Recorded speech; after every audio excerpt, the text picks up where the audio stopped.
Hello students, welcome to the selection classes. आज का जो हमारा टॉपिक होने वाला है ये अगेन विजन आईएएस पीटी 365 का इकोनॉमी का पार्ट 6 हम लेकर के आए हैं। अगर आपने पहले की वीडियोस नहीं देखे हैं तो प्लीज एक बार उन्हें जाकर देख लीजिएगा। सारों का लिंक मैं डिस्क्रिप्शन बॉक्स में आपको प्रोवाइड कर दूंगी। इसके अलावा हमने पीटी 365 में कल्चर का भी पोर्शन कंप्लीट कर लिया, ज्योग्राफी का भी सेपरेट पोर्शन किया है और एनवायरमेंट का भी कर लिया है। तो आपने अगर वो वीडियोस भी नहीं देखे तो उन्हें देख लीजिएगा जाकर। इकोनॉमी हमारा बहुत जल्दी खत्म होने वाला है। इसके बाद जो हम सब्जेक्ट लेने वाले हैं वो है most important, that is science and tech. और साइंस एंड टेक की अलग से भी हम एक सीरीज चला रहे हैं जहां पर हम कुछ बेसिक कंसेप्ट आपको क्लियर करवा रहे हैं जिनके के एग्जाम में आने की संभावना बहुत ज्यादा रहती है। इसके अलावा आप लोग हमें कमेंट सेक्शन में भी लिखकर बता सकते हैं कि किस तरह के वीडियोस की और आपको डिमांड है, तो हम उस तरह के वीडियोस भी आपके लिए लेकर जल्दी से जल्द आ जाएंगे। ठीक है, तो वीडियो अगर आप लोगों को पसंद आएगा तो वीडियो को लाइक करना बिल्कुल ना भूलिए और अपने दोस्तों के साथ शेयर कर दीजिए और चैनल को सब्सक्राइब कर दीजिए। तो चलिए वीडियो स्टार्ट करते हैं। सबसे पहले जो टॉपिक आज हम पढ़ेंगे वो है माइनिंग एंड इंडस्ट्रीज के बारे में। हमने अलग अलग इसको बाइफरकेट करके पढ़ा हुआ है, जैसे कि बुक में दिया हुआ है पीटी में, वैसे ही यहाँ पर हमने बाइफरकेशन किया हुआ है। तो माइनिंग एंड इंडस्ट्रीज से क्या चीजें बहुत इंपॉर्टेंट रही हैं, तो basically mines and minerals development and regulation amendment act 2023 अभी इसमें परिवर्तन किया गया है। इसको आप ऐसे भी समझ सकते हैं कि पॉलिटी में भी कभी आपको इस तरह के अमेंडमेंट एक्ट्स के बारे में पूछ लिया जाता है और ये इकोनॉमी से रिलेटेड है, तो थोड़ा सा इसको ध्यान रखेंगे। ठीक है, अब इसमें माइंस एंड मिनरल्स में 1957 का एक्ट है जिसमें यहाँ पर अमेंडमेंट किया गया है।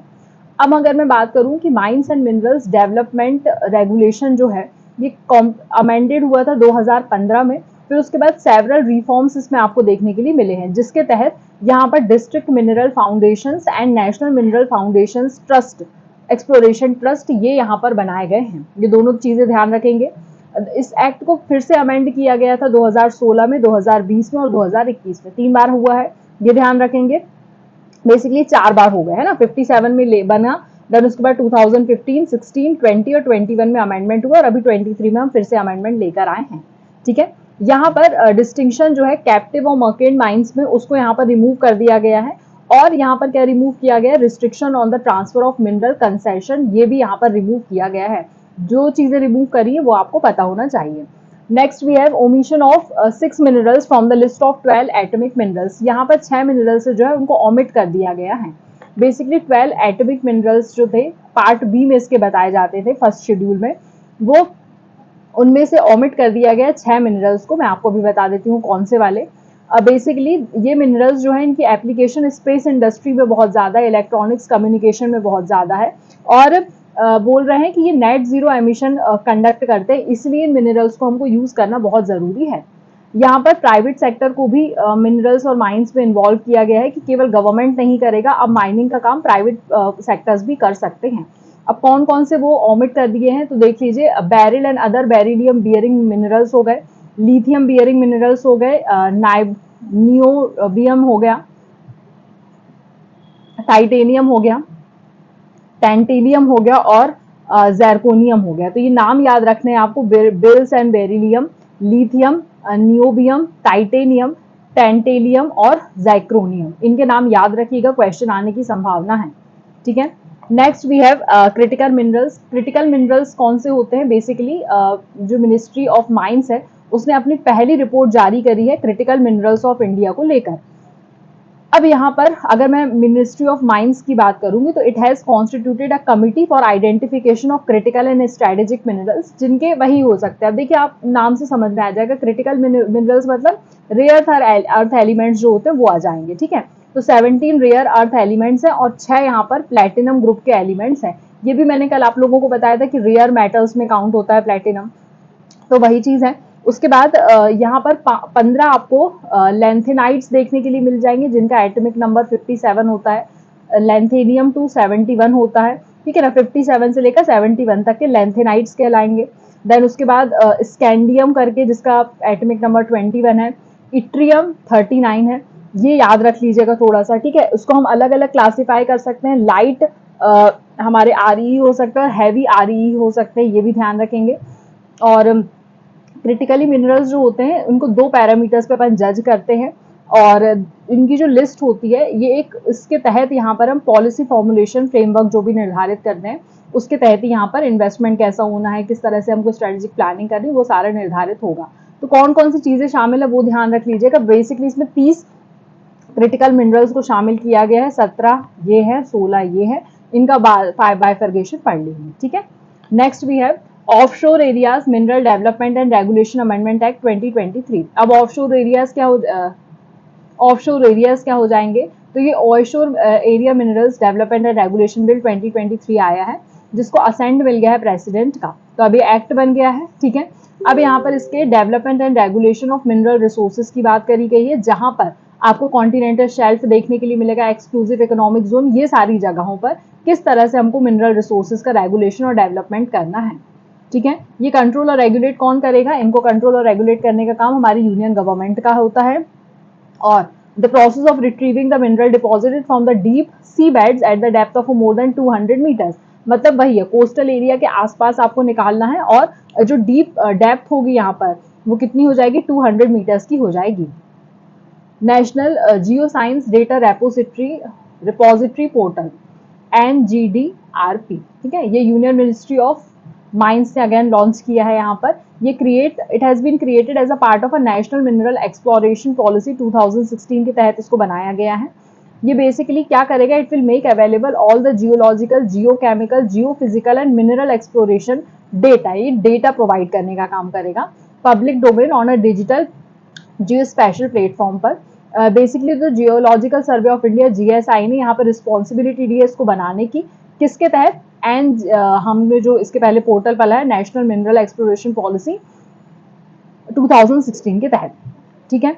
अब इसका एम क्या है, एक्सेलरेट करना exploration activities in the country through the enhancement of participation in the private sector. वही है, जैसे कि मैंने आपको बताया कि प्राइवेट सेक्टर का हमको इन्वॉल्वमेंट बढ़ाना है, तो हमको उनको समय समय पर डेटा भी बताना पड़ेगा कि इस पर्टिकुलर एरिया में जियोलॉजिकल कैसा है, जियोकेमिकल कैसा है, जियोफिजिकल, सारी चीजों का डेटा हम यहाँ पर प्रोवाइड कर देंगे। अब इसके की फीचर क्या होंगे कि यहाँ पर ऑक्शनिंग अगर करना हो किसी चीज की प्राइवेट सेक्टर में, तो वो इजीली हम कर सकते हैं। रेवेन्यू शेयरिंग जो होगा हमारा, वो भी इजीली यहाँ पर हो जाएगा। और उसके बाद एक हम बेस लाइन बना के चल जाएंगे कि इतना बेस लाइन तक हमको अगर मिलेगा तो उसको हम पब्लिक गुड में कंसीडर कर लेंगे, ठीक है। उसके बाद यहाँ पर हम अलग अलग कहना चाहिए low attitudes and close space sites पे भी चीजों को लोकेट कर पाएंगे, गोल्ड, सिल्वर, कॉपर कहाँ पर मिल रहा है, ठीक है। अब यहाँ पर जियोलॉजिकल सर्वे ऑफ इंडिया की बात कर लेते हैं, तो इसका एस्टेब्लिशमेंट 1851 में हो गया था, याद रखना है, मिनिस्ट्री ऑफ माइंस के अंतर्गत आता है, और रीजनल ऑफिस के लखनऊ, जयपुर, नागपुर, हैदराबाद, शिलोंग और कोलकाता में है। Then we have special economic zone, इसके बारे में हम ऑलरेडी पढ़ चुके हैं, लेकिन फिर भी मैं आपको बता देती हूँ। इसका 5वां अमेंडमेंट हुआ है 2023 में, और सेक्शन 55 जो इसका 2005 में ये एक्ट आया था, ये पता होना चाहिए, इसको अमेंड किया गया है। अब क्या अमेंडमेंट हुए वो थोड़ा सा देख लेते हैं। इसमें अलाउ किया गया demarcation of the portion of the built up area in the information technology और information technology enabled services SEZ as a non processing area. तो आपने देखा होगा IT इंडस्ट्रीज जहां पर भी रहती है, तो बहुत सारा स्पेस जो होता है वो फ्री वहां पर राइट साइड में छोड़ा जाता है। काय के लिए छोड़ा जाता है, क्योंकि वहां पर वो बिल्टअप एरिया होता है, वहां का उसका डिमार्केशन करवाना जरूरी रहता है कि इतना स्पेस अभी आपके पास बचा हुआ है और उतना स्पेस आपको रोक कर रखना पड़ता है, ठीक है। अगर आपने नहीं किया है तो that subject to include the repayment of the taxes, आपको फिर से टैक्स पे करना पड़ेगा। तो उसकी पूरी जानकारी, आपको डिमार्केशन प्रॉपर करवाना है, उसके बारे में जानकारी देनी है, तो वही SEZ में रखा गया है। Demarcation of a non-processing area shall not be allowed if it result in decreasing the processing area to less than 50% of a total area and less than area specific। मतलब जितना एरिया आपने बताया था कि हाँ हम नॉन प्रोसेसिंग में रखेंगे, उससे आपने कम रखा है तो आपको डिमार्केशन नहीं करना पड़ेगा, और अगर जो भी अलॉटेड एरिया उसका 50% से कम है तो भी आपको डिमार्केशन नहीं करना पड़ेगा, ठीक है। Next we have production link intensive scheme, PLI scheme, ये भी आपने बहुत ज्यादा पढ़ी है और ये बहुत ज्यादा इंपॉर्टेंट होती है। The government has decided not to launch production link incentive scheme for the new sector and will access the need for the course correction for the same sector। अब नए सेक्टर के लिए अगर हम प्रोडक्शन लिंक इंसेंटिव स्कीम दे देंगे तो हर एक व्यक्ति चाहेगा कि हम बिल्कुल नए सेक्टर्स में मूव करें, हमारे पुराने जो आइडियल सेक्टर्स है उस पर लोग मूव नहीं करेंगे। तो यहाँ पर इसको यहाँ पर इंसेंटिव देने की बात नहीं करी गई है। ये इंट्रोड्यूस हुई थी पहली बार 2020 में। एक स्पेशल इंसेंटिव स्कीम होती है जिसमें प्रोड्यूसर को प्रमोट किया जाता है मैन्युफैक्चरिंग करने के लिए मल्टीपल सेक्टर्स में। बहुत बेसिक चीज है। गवर्नमेंट यहाँ पर इंसेंटिव प्रोवाइड करती है इंक्रीमेंटल सेल्स में, तो ये आपको पता होना चाहिए। Next we have PLI 2.2 for IT hardware scheme. अभी तक IT सेक्टर के लिए हमने बात करी थी, हार्डवेयर के लिए नहीं। तो याद रखेंगे PLI स्कीम यूजुअली जो मैन्युफैक्चरिंग सेक्टर होता है उसमें आती है, तो यहाँ पर हार्डवेयर के लिए लिया गया है इनिशिएटिव। अब यहाँ पर जैसे कि पता है कि इंडिया का जो ग्लोबल इलेक्ट्रॉनिक मैन्युफैक्चरिंग में शेयर है वो क्या हो रहा है, धीरे धीरे बढ़ रहा है। पहले 1.2 था, अब 3.75 हो गया है, इसलिए यहाँ पर ये स्कीम लाई गई है। इसके तहत फाइनेंशियल इंसेंटिव प्रोवाइड किया जाएगा डोमेस्टिक मैन्युफैक्चरिंग को बूस्ट करने के लिए। अब इसमें टारगेट सेगमेंट्स याद रखना है आपको, laptops, tablets, all in one PC, servers, ultra small form factors, ये सारी चीज़ों पे किया जाता है। बेसिकली अभी तो ये 6 साल के लिए प्रोवाइड किया गया है सपोर्ट, लेकिन हो सकता है बाय द टाइम बढ़ जाए। ठीक है, तो ये आप लोग ध्यान रखें। देन उसके बाद semiconductor industry in India, again बहुत इंपॉर्टेंट टॉपिक है। तो सेमीकंडक्टर यहाँ पर एप्लीकेशंस इनवाइट की जा रही है semiconductor fabs and display fabs India के अंदर बनाने के लिए। ठीक है, किसके अंतर्गत? मॉडिफाइड सेमीकॉन इंडिया प्रोग्राम के तहत करा जा रहा है। ये प्रोग्राम लॉन्च कब किया गया है? 2021 में लॉन्च किया गया है। यहाँ पर बोला जा रहा है कि कंपनीज को हम अट्रैक्टिव इंसेंटिव सपोर्ट प्रोवाइड करेंगे जो कि silicon semiconductor fabs, display fabs, compound semiconductor, semiconductor design आदि में काम करती हैं। बेसिकली अगेन इंसेंटिव 6 साल के लिए अभी स्कीम लाई गई है, उसके बाद हो सकता है बाय द टाइम बढ़ जाए। अगर मार्केट साइज की बात करेंगे तो इंडिया में सेमीकंडक्टर का मार्केट $64 बिलियन 2026 तक होने की संभावना है, जो कि 2019 के कंपैरेटिवली 3 गुना हो जाएगा। इसलिए यहाँ पर हमने इंसेंटिव देने की बात करी है। हमारे चिप मैन्युफैक्चरिंग की भी इंडिया को एक हब बनाने की बात करी गई है, तो 2000 चिप्स हर साल यहाँ पर डिजाइन की जाएंगी और इसके हम रिसर्च एंड डेवलपमेंट पे भी काम करने वाले हैं। Next we have national pharmacy commission bill 2023। अब फार्मेसी के लिए भी यहाँ पर बिल आ गया है। एक्चुअली 1948 में ये बिल आया था, अब इसमें क्या हुआ, अमेंडमेंट हुआ है। तो यहाँ पर नेशनल हेल्थ गोल्स को इम्प्रूव करने के लिए, प्रमोट करने के लिए और क्वालिटी गुड्स को कहना चाहिए एक्सेस हमको इजीली अवेलेबल हो जाए, अफोर्डेबल फार्मास्यूटिकल एजुकेशन हो जाए, इसके तहत यहाँ पर ये स्कीम लाई गई है। एक ट्रांसपेरेंसी मेंटेन करना है फार्मा इंडस्ट्रीज एंड इंस्टीट्यूशंस के बीच में। Next we have national devices policy 2023। देखिए बहुत सारी पॉलिसीज हैं इसमें ना, तो पॉलिसीज अच्छे से पढ़कर जाएंगे आप लोग। ये क्या करेगा, मेक इन इंडिया के तहत global leader in manufacturing and innovation of medical devices over next 25 years. Medical devices बनाने की बात करी गई है। यहाँ पर मेडिकल डिवाइस सेक्टर में भी हमको बहुत ऑर्डरली ग्रोथ देखने के लिए मिल जाएगी, जिससे कि हमको affordable and quality and innovative चीजें इजीली अवेलेबल हो जाएंगी। अगर मैं इंडिया की बात करूं तो इंडिया भी 4th नंबर पे आता है एशिया में मेडिकल डिवाइसेस में।